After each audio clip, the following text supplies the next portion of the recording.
Prime Minister Schof, thank you very much for sharing your reflections with us. Ik zeg altijd, Nederlands is mijn zesde taal, dus jongens, ik probeer het maar gewoon in het Engels te doen.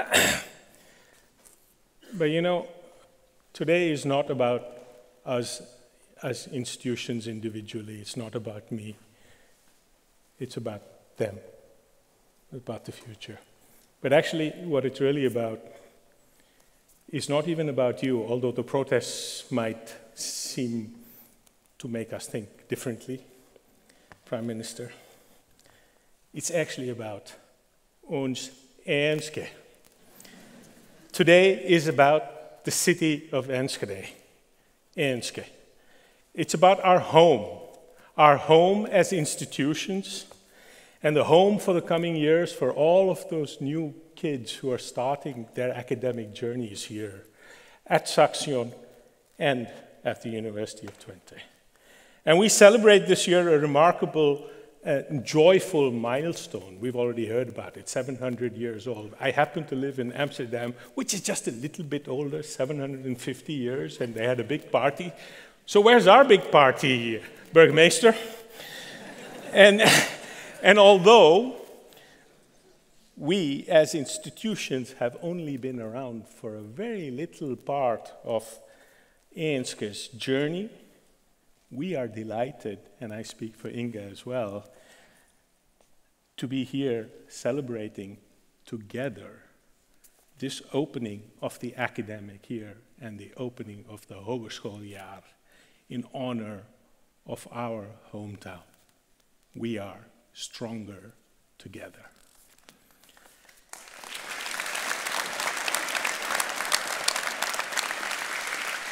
Over these 700 years, Enschede has also proven its resilience, literally rising as a phoenix from the flames of the great city fire of 1862, figuratively rising from the ashes of the decline of the textile industry, and reinventing itself after the fireworks disaster, the vuurwerkramp, precisely 25 years ago this year.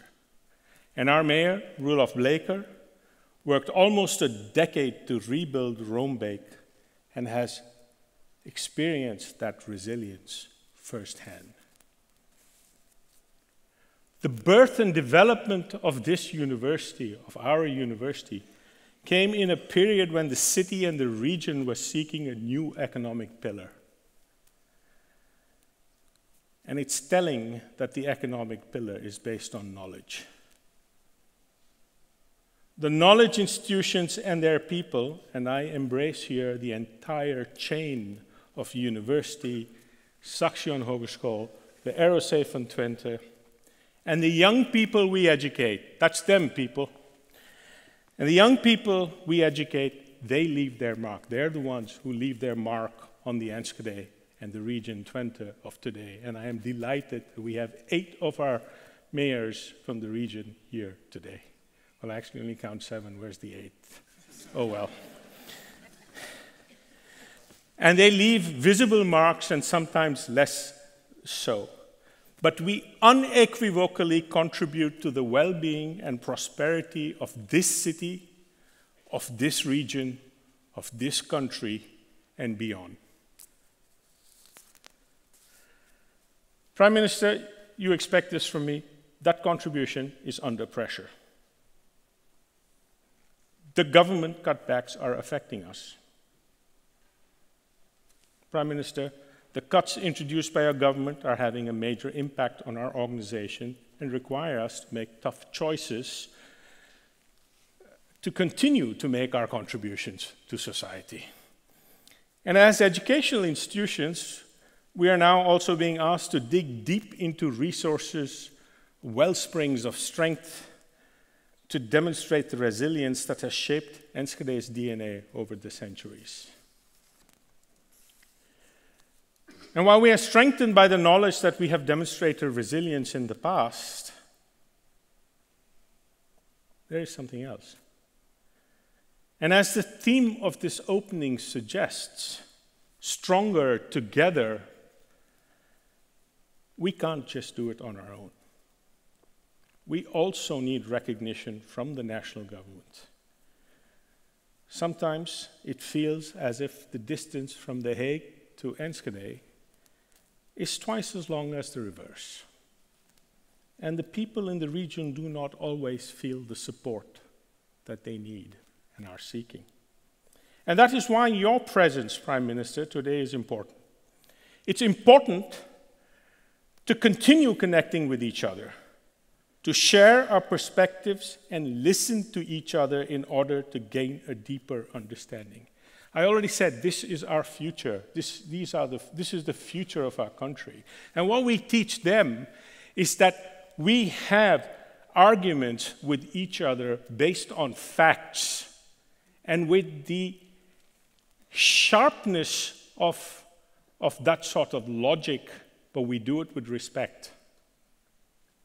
And it was very important for me to be able to look you in the eye today and to confront you with the effects of the policies made in Den Haag.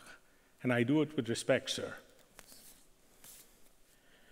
What we are doing here is creating knowledge, driving innovation, and educating young people. And this is of paramount importance for Enschede, for Twente, for Overijssel, the Eastern Netherlands, for the country, for the nation, and for far beyond our borders. Government cutbacks are disastrous for us as a knowledge institution. We feel it every day.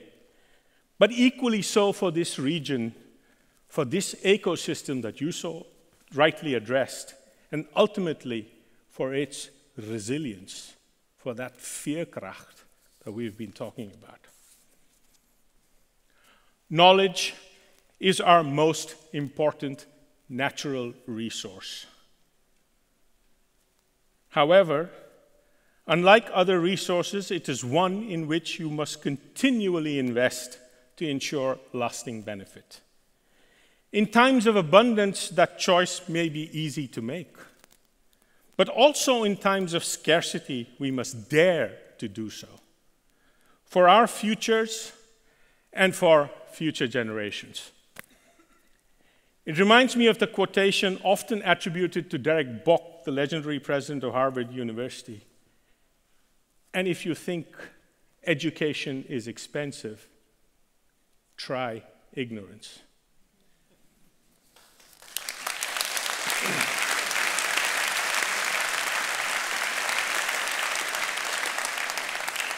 I want to bring this closer to home. Prime Minister, your distant predecessor, Prime Minister Wim Schermerhorn, had a hand in the founding by the Dutch government of the International Training Center for Aerial Survey, known as ITC, and was its first rector. There is hope for you, sir. The ITC, now a faculty at our university, was a form of engaged global citizenship by the Dutch government.